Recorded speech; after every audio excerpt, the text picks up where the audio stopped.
Donc je suis Laurent-Pierre Gilliard, je suis directeur général adjoint d'Aquitaine Europe Communication, l'agence régionale du numérique en Aquitaine. Une agence qui a été créée pour accompagner les pouvoirs publics sur le domaine du numérique. Donc on a un long passé avec les projets européens. On a été créé en 1995. Notre vice-président est l'ancien président directeur général de la DG13 à l'époque, Michel Carpentier. Ce qui nous a amené entre 1995 et 2015 à participer à 35 projets européens. Donc je suis très content d'être ici. Merci Annie Verland de m'avoir invité. Puis revenir dans du projet européen et avoir le plaisir de parler en français dans un projet européen, c'est assez plaisant.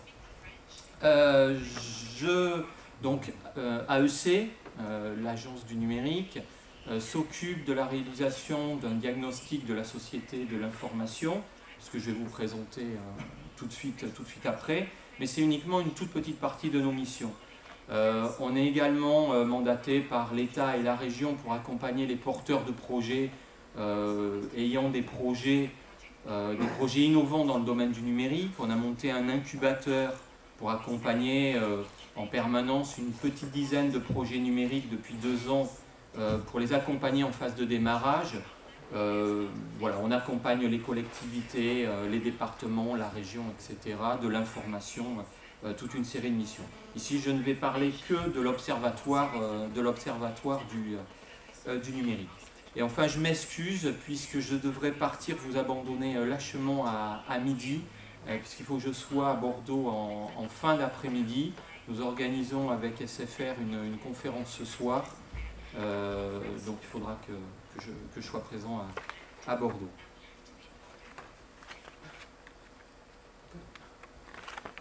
Donc, le diagnostic, l'Observatoire aquitain. Alors, je ne vais pas vous parler que d'infrastructures, voire très peu d'infrastructures et de réseaux télécoms, mais beaucoup d'usage, d'observatoires d'usage. Puisque je ne vous l'apprends pas, il faut aussi bien travailler l'accès que les usages. L'accès permettant les usages et les usages poussant les accès. Donc c'est quelque chose qui avance l'un en même temps que l'autre. Donc nous avons, alors désolé aussi, je pensais que le PowerPoint aurait été traduit, sinon je l'aurais traduit en anglais. Donc 12 années de diagnostic en Aquitaine, on a commencé la première édition en 2001. Nous avons donc participé à 2 projets européens sur ce sujet d'observatoire du numérique sur les territoires. Et aujourd'hui, notre expérience nous permet de travailler avec des cabinets comme IDA Tutactis en France pour co-réaliser les diagnostics d'autres régions, Rhône-Alpes, Franche-Comté, Pays de Loire par exemple. Nous sommes également à la base de la création d'un réseau informel, le réseau Sourire, qui regroupe pratiquement l'ensemble des régions francophones travaillant sur ces notions d'observatoire. Ça a été co-créé avec la Wallonie en Belgique, avec la Bretagne en France, et ça regroupe aujourd'hui 17 régions francophones. L'idée était dès 2001 de partager les mêmes méthodologies d'enquête pour quand on parle de « avez-vous un ordinateur ?» qu'on soit bien sur les mêmes tranches, les 15 ans et plus, que l'ordinateur sur une entreprise soit utilisé dans le cadre de l'entreprise ou pour un artisan chez lui, que l'on parle d'un micro, d'un portable ou d'un desktop ou d'un laptop. Voilà, donc avoir une méthodologie commune permettant de pouvoir benchmarker les résultats entre une grosse dizaine de régions. L'objectif au niveau aquitain de cet observatoire a évolué dans le temps. Sur à peu près la tranche 2001-2008, l'idée était d'avoir une photographie annuelle de la société de l'information en Aquitaine.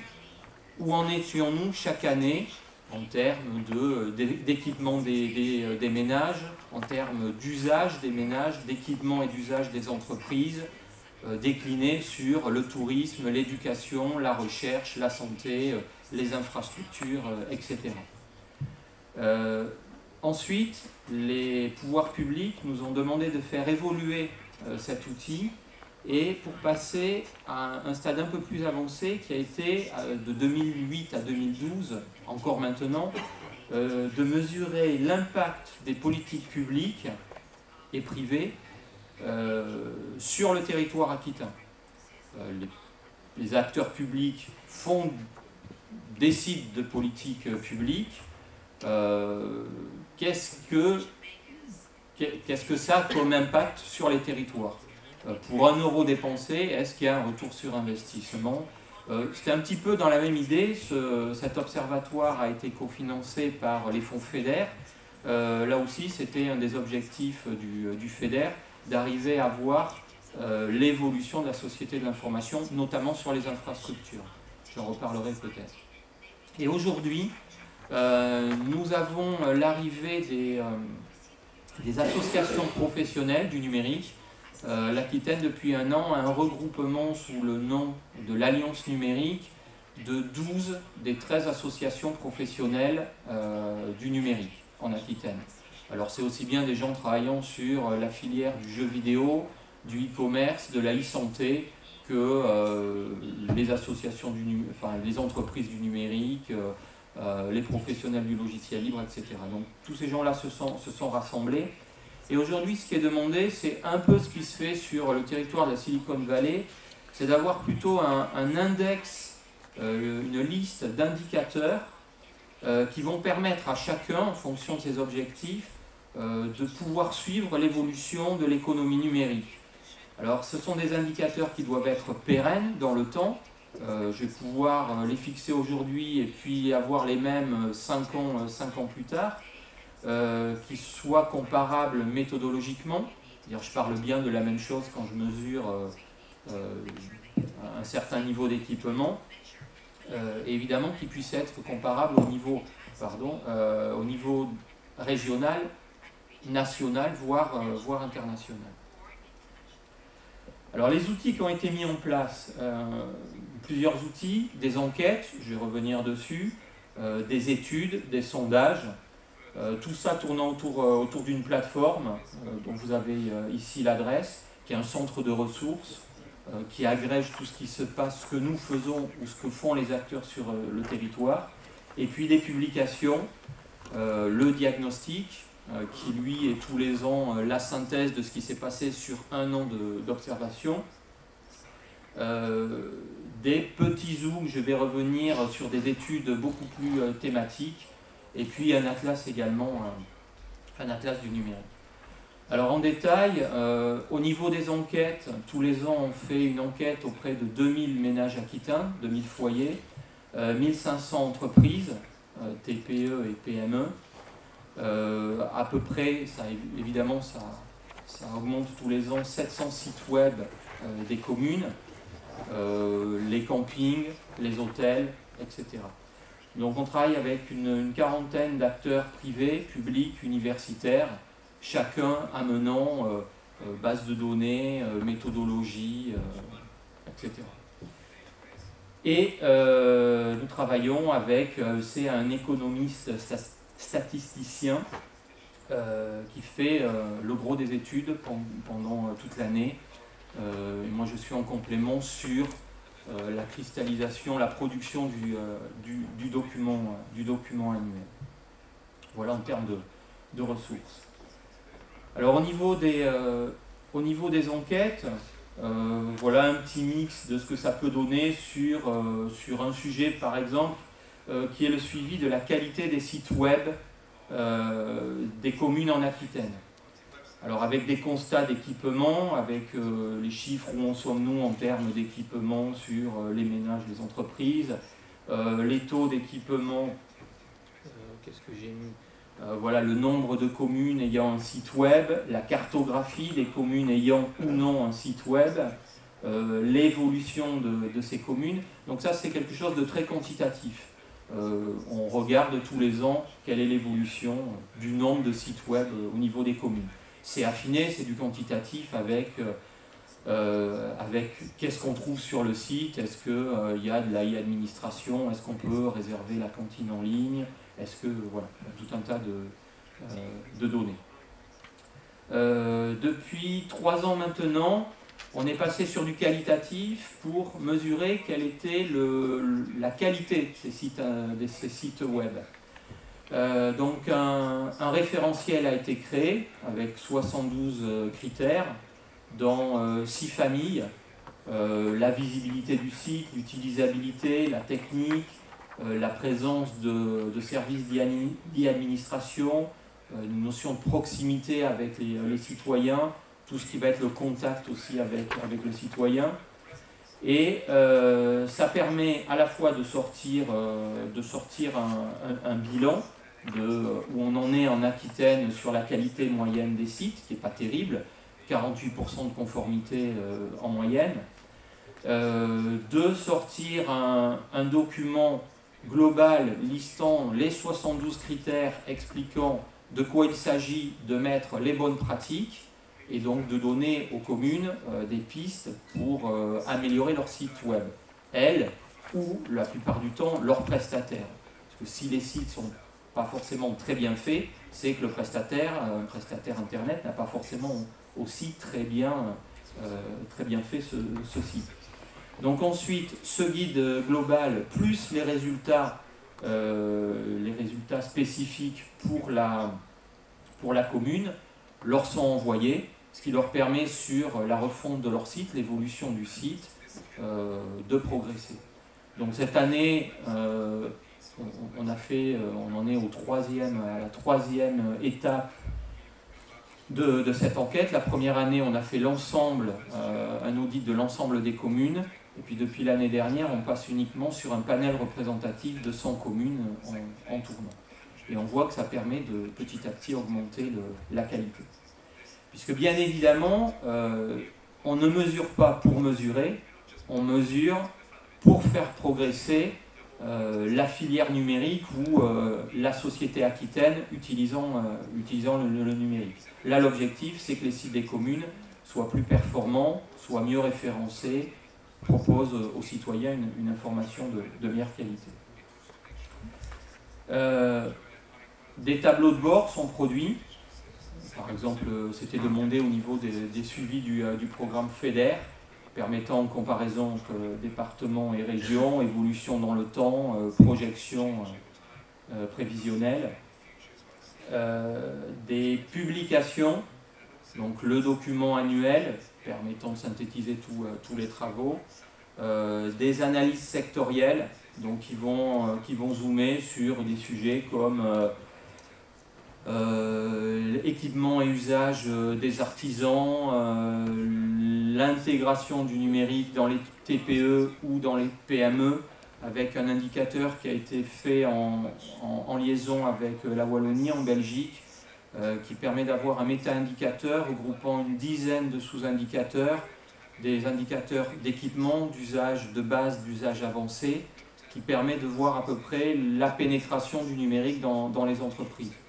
Et d'avoir après évidemment d'en tirer des conclusions que par exemple l'équipement avance, les usages de base avancent, mais de pointer quels usages avancés qui vont permettre une meilleure compétitivité sont vraiment peu entrés encore dans les entreprises et donc doivent avoir il doit y avoir une sensibilisation plus forte des TPE et des PME sur ces outils-là. Production également de cartographie, je vais revenir avec un atlas de l'Aquitaine numérique qui est fait en partenariat avec l'université de Bordeaux, avec le département géographie de l'université de Bordeaux. Alors si on revient sur ces cartographies, jusqu'il y a quelques années, ça fait 5 ans qu'on travaille maintenant avec aussi des résultats sous forme cartographique, quand on disait qu'avant 60% des hôtels et des campings étaient présents sur le web, un décideur politique, pour lui, ça lui va. On est au-dessus de la moyenne, c'est un bon résultat, il était content. À partir du moment où on produit ça sur une carte, les 60%, on constate qu'ils sont très bons sur le littoral, sur la côte atlantique, ils sont très bons sur le Périgord, en Dordogne. Par contre, sur tout le centre de l'Aquitaine, c'est catastrophique.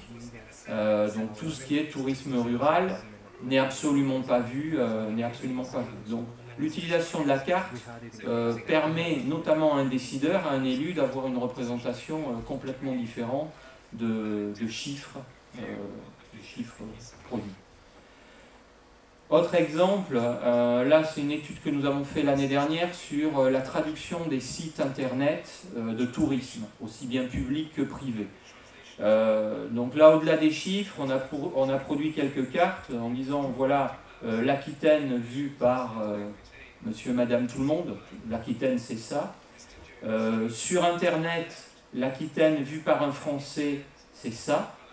L'Aquitaine vue par un Anglais, c'est ça. Et l'Aquitaine vue par un Hollandais, c'est ça. Sachant que les Hollandais représentent une part, c'est à peu près un tiers des visiteurs étrangers en Aquitaine. C'est une part qui est vraiment extrêmement importante en matière de camping. C'est plus de 50% des nuits passées en camping. Quand vous voyez la faible traduction des sites en hollandais, ça pose un problème majeur de stratégie au niveau du territoire. Alors évidemment, ça a un impact très fort. Dans un premier temps, vous vous faites huer par toutes les personnes qui sont responsables de ces sujets. Et puis après, on arrive à travailler ensemble pour essayer de creuser qu'est-ce qu'il y a à faire sur ces sujets-là. Faire un diagnostic n'est jamais forcément plaisant. En général, le messager est toujours mal vu. Cette année, on est passé à la fois à un regroupement par poche d'activités touristiques, donc quelles sont les grandes zones touristiques en Aquitaine, et puis on a concentré ça en termes de nuitées. Ce qui nous avait été reproché l'année dernière, c'est que si un petit camping en zone rurale avec 20 emplacements à un site web traduit, par rapport à un gros camping du littoral atlantique de 800 emplacements qui lui n'est pas traduit, on a un rapport de traduit, pas traduit. Ça n'a pas du tout le même impact quand on parle en termes d'emplacement de camping. On va avoir quelque chose de bien mais pour 20 emplacements, quelque chose de mal pour 800 emplacements. Donc maintenant, on regroupe ça en termes de nombre de chambres ou nombre d'emplacements de camping, permettant de voir que la majorité ici c'est la carte pour les campings, se trouve dans cette zone camping land ou sur la côte. Mais en continuant à affiner quand même au niveau de la commune pour déceler que par exemple ici ou ici on est sur une grosse zone touristique, le Porge sur la côte atlantique, avec 4 campings, plus de 800 emplacements et pas un seul camping n'ayant son site traduit. Donc là, gros problème et absolument quelque chose à faire dès l'année prochaine. Alors, autre exemple sur les évaluations des politiques publiques, qui est l'objectif de ce que nous menons. Pour revenir sur vos sujets, l'impact des réseaux haut débit d'initiatives publiques.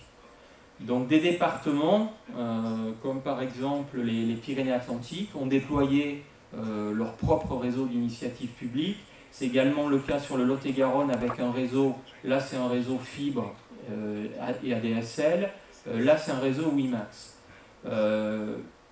Sur 2 autres départements, c'est un travail sur les NRA-ZO, sur une ouverture des NRA-ZO. Donc, quelques années après, une fois que le réseau est déployé, la mesure sur l'équipement et la présence sur Internet, aussi bien des ménages que des entreprises, se constate. Et par exemple, sur les Pyrénées-Atlantiques, qui ont couvert leur réseau, vous voyez les taux de progression qui sont l'année dernière plus 12 points et plus 10 points par rapport à l'année précédente. Donc ça permet pour un acteur public, en général, l'année suivante, après la signature de l'ouverture de la construction du réseau, on nous tombe dessus en disant c'est quoi, les chiffres n'ont pas monté. Oui, parce que le réseau n'est pas non plus construit. Il faut 1 an de travaux, 2 ans de travaux, 3 ans de travaux. Dans ce cas-là, il y a eu une alternance politique, donc bon, ça a été dommage pour l'ancienne équipe, mais ça se constate après sur ces chiffres. Et donc ça permet d'avoir vraiment une liaison entre le travail, le budget dépensé et les réalisations. On a quand même des territoires qui passent sur des réseaux d'initiatives publiques et qui nous disent non, l'observation, ce type de diagnostic ne nous intéresse pas parce que nos priorités, c'est le réseau.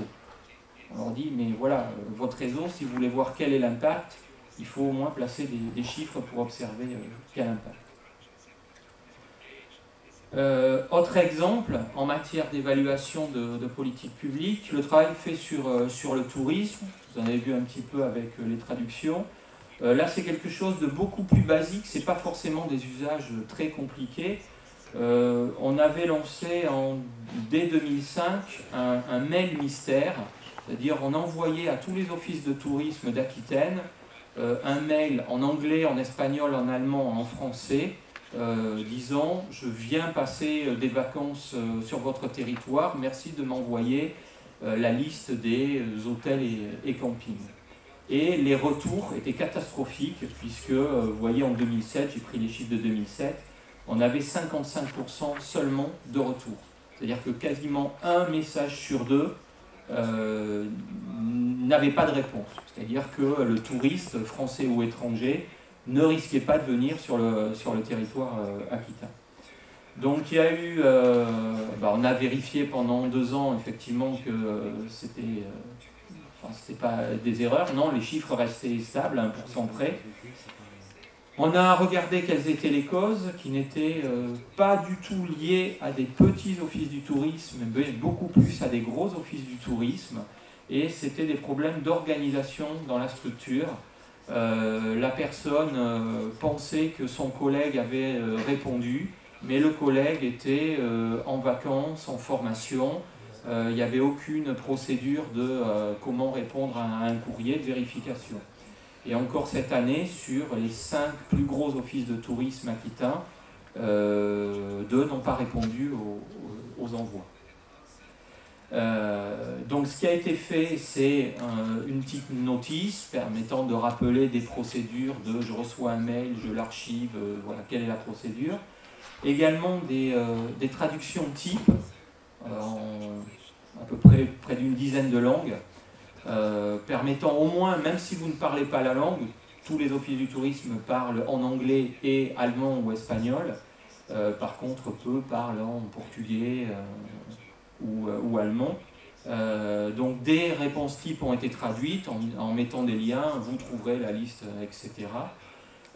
Tous les offices du tourisme ont été sensibilisés, et puis l'année d'après, on est passé à 89% de taux de réponse. Alors ça nécessite des piqûres de rappel régulièrement pour rappeler attention aux procédures, dès qu'on voit que ça baisse un petit peu, on renvoie un. Mais la situation est à peu près stabilisée. Dernier exemple, avec les Landes, sur le département des Landes, sur une opération menée depuis 10 ans qui prête à tous les collégiens un ordinateur portable. Donc au-delà de l'aspect pédagogique, c'est avant tout par le département des Landes la volonté de sensibiliser tout jeune landais sortant du collège au numérique, pour casser l'exclusion numérique liée à la catégorie socio-professionnelle. Ce que l'on voit, là on est en train de finaliser une étude bilan, c'est que de toute façon sur les CSP, les catégories socio-professionnelles les plus basses, enfants ou pas enfants dans le ménage, il y a une fracture d'équipement et d'usage. Donc le fait de donner à tout le monde un ordinateur fait qu'on a des chiffres très largement au-dessus des moyennes, vous voyez, plus 10 points par rapport à la moyenne aquitaine, et ça incite même au passage au lycée à garder la connexion Internet. La connexion Internet n'était pas payée par le département. Garder la connexion Internet et, une fois que l'ordinateur est rendu, racheter un ordinateur. Alors il y a une petite baisse, notamment sur les CSP les plus basses, mais néanmoins il y a une appropriation de ces outils et de ces usages. Alors pour finir, demain, sur quoi nous travaillons aujourd'hui? Alors, nous sommes en train de travailler dans le cadre du réseau Sourire, là, avec la quinzaine de régions, à une définition d'indicateurs clés permettant d'aller un petit peu plus loin sur ce comparatif ou un peu figer ce que l'on fait depuis 10 ans avec eux. Donc on a défini une série d'indicateurs évidemment compatibles avec les données Eurostat, voilà, permettant d'avoir un partage entre ces 15 régions. Au niveau aquitain, maintenant, on passe du diagnostic au niveau de la région. Depuis pratiquement le début, on va dire depuis 8 ans, on fournit également un zoom au niveau des départements aquitains, puisque sur 2000 ménages, on est représentatif en fonction de l'âge, du niveau d'études et évidemment du poids des départements. Donc ça permet de faire un zoom départemental. Et depuis 2 ans, on fait un zoom au niveau des 10 agglomérations aquitaines. Alors, on l'a un petit peu boosté cette année en produisant ce document. Là, c'est une partie du document.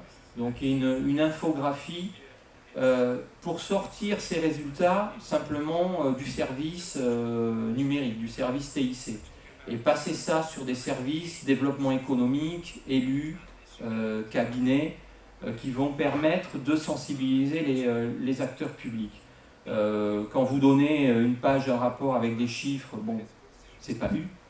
Quand vous donnez une infographie, on l'avait testé l'année dernière sur 2 agglomérations, non seulement ça a un impact, ça circule, c'est photocopié dans tous les services, et c'est le meilleur moyen pour toucher l'élu, le maire ou le président de l'agglomération ou du département.